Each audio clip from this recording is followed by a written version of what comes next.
Guys.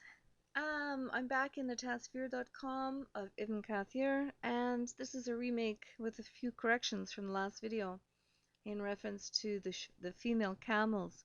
So let's scroll down and see where we left off.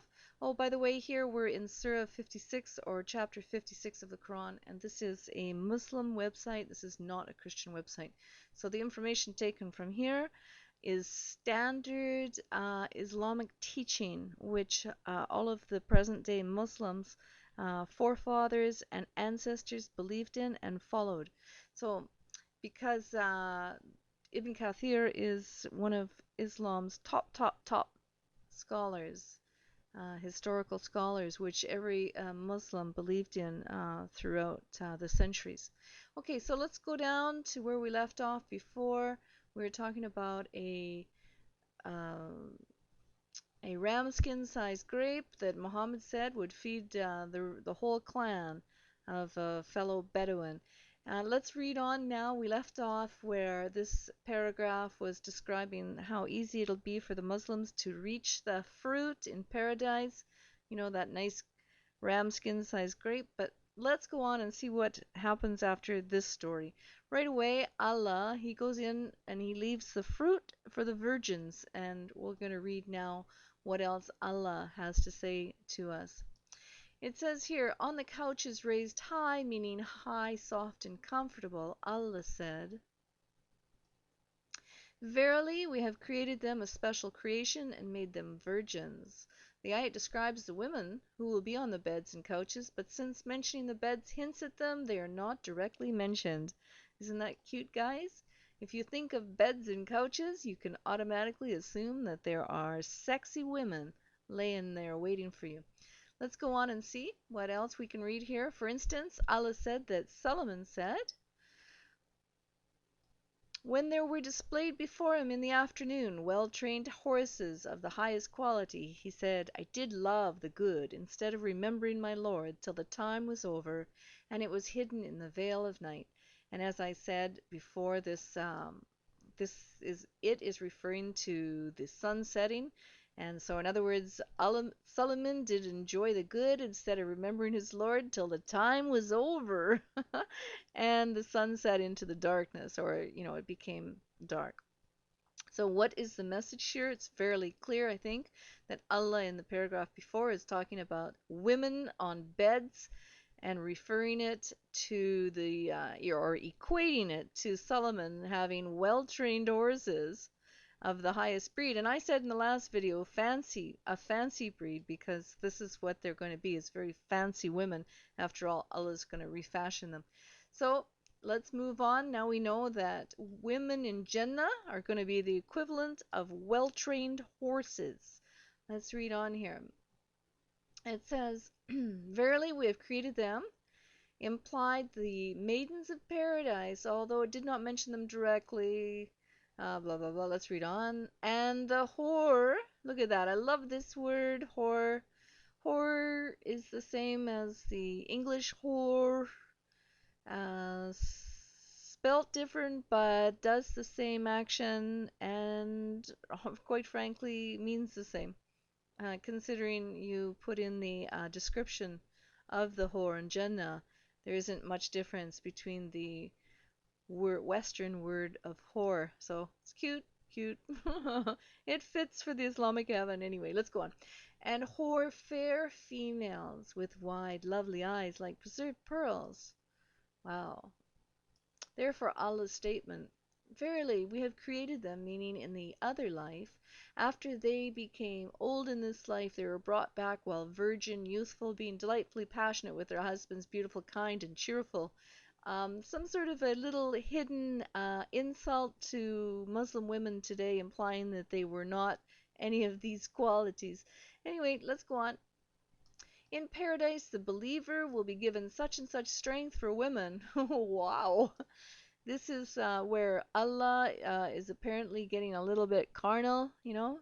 He's a bit of a carnal character. But anyway, let's read on. I asked, Oh Allah's messenger, will one be able to do that? And the answer comes back, he will be given the strength of 100 men. All right. Excuse me, let me fan myself. You know, this is getting a little bit hot here. This is a hot topic. The man will be able to have sexual intercourse with 100 virgins in a day. Those Muslim men. Man, they're going to make the rounds. Anyway, all right, let's read on. What else? Allah's statement. Ibn Abbas said, they were in an infatuated state with their husbands. Haven't you ever seen a she camel in heat? She's like that. She's like that. She is like a she camel in heat. Just remember that, guys. These virgins are acting like she camels in heat. And of course, I wanted to know what does a she camel in heat looked like, and looks like, and then I found that YouTube in that video YouTube, which is actually apparently a male uh, camel in heat. Let me show you again. There we are, a handsome male camel in heat with looks like a big long slippery tongue coming out, but apparently it's the back roof of the mouth. Still very gross. Apparently, this is the male camel in heat. And but you know what? I'm sure that those male Muslims, when they get up to Jannah, this is what they're going to look like if they're going to be so busy with 100 virgins up there a day.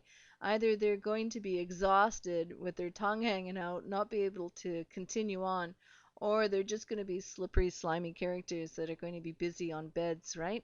Let's carry on and see what a female camel in heat looks like since it's described in the Tasvir. All right, I went to another site. I hope that this is going to be what it is, what it is. But let's see. It says here this is the Food and Agricultural Organization of the United Nations, and I did a little search here: female camels in heat. I hit the search button.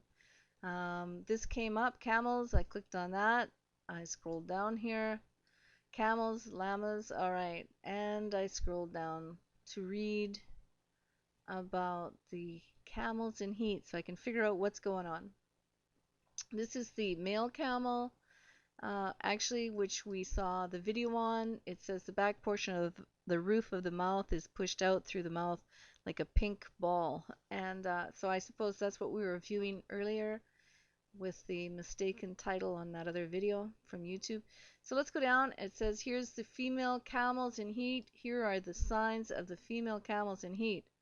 She becomes restless and separates from other animals, sprays urine while using her tail, and look at that. Woohoo!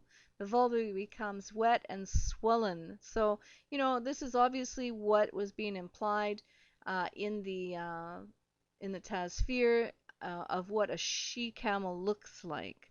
And this is what the women in Jannah, these virgins, are going to look like. They're going to be obviously very noticeable that they are interested in, in the hoochie coochie business up in Jannah. Carnal heaven that Allah has given to his followers. Disgusting. And there you have it again, guys. They are in an infatuated state with their husbands. Haven't you ever seen a she camel in heat? She'll be like that. All right, guys. So I don't think there's anything more to discuss about what the nature of these women are for up in Jannah. They are strictly an object of sexual gratification for the Muslim men. With that said, that's the end of the video, and God bless you all. Jesus is the only savior for this world. Islam is false. And if Muslims don't see the truth soon, it's going to take them where they don't want to go. So we need to pray for our Muslim friends that they will get saved. Till next time.